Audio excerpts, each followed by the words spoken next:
Following a weekend of street protests and widespread anger over the accidental shooting down of a Ukrainian passenger plane, Iran says it has arrested a number of people for their role in the incident.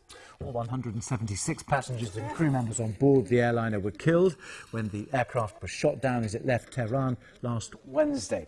Well, President Hassan Rouhani has given a televised speech saying those responsible will be punished for what he called an unforgivable error. He announced a special court would thoroughly investigate the incident.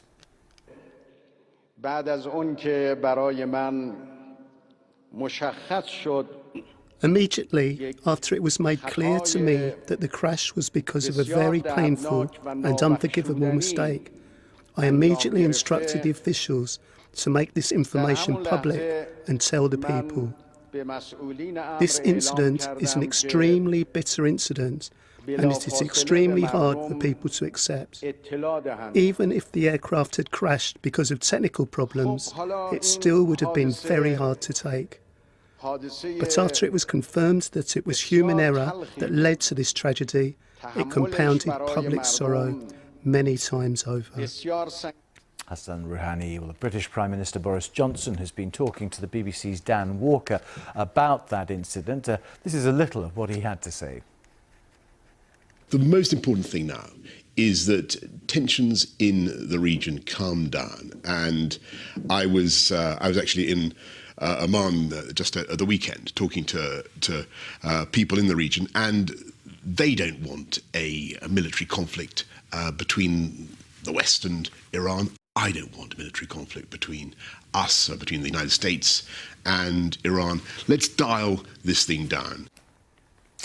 Let's get more on what's been happening, because protesters in Iran have been holding demonstrations against the government since Saturday, some met by a violent police crackdown. Caroline Hawley joins us from Beirut. You've been monitoring events there. Let's just start, if we may, Caroline, just with the arrests. Do we know who, how many? Well, we know what the judiciary is saying, and they are saying that there have been 30 people arrested for taking part in what they call illegal demonstrations. But they have said that they are going to show tolerance to people taking part in legal protests. Now, it's not clear what is the difference between a legal and an illegal protest. You'll remember, of course, that the British ambassador, Rob McCare, was arrested over the weekend. He said that he was attending what started as a vigil, and then there was some chanting and that he'd left. But the Iranians have said that was an illegal protest. So we don't know the names of those who have been arrested. We know that the son of a prominent opposition activist has been reported to have been arrested, and also a very prominent film director, and she had called for a nationwide rally to honour the victims of the plane crash. The other thing to say, Tim, is that the judiciary said there had been some arrests over the plane crash, but they have not said who has been arrested, what level of official, and they have given no further detail on that. OK, in fact, that's what I was originally referring to. But when it comes to the demonstrations, are they still continuing in the numbers that we've seen in the past 2 or 3 days?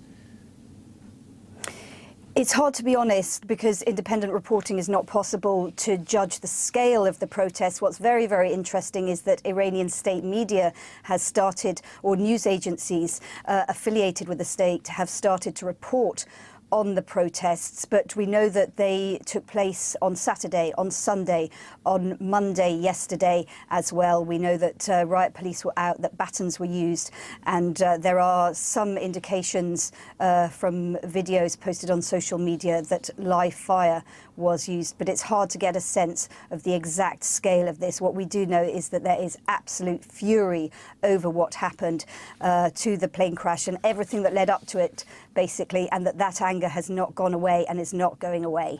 OK, Caroline, with the latest in Beirut, thank you very much indeed, Caroline Hawley.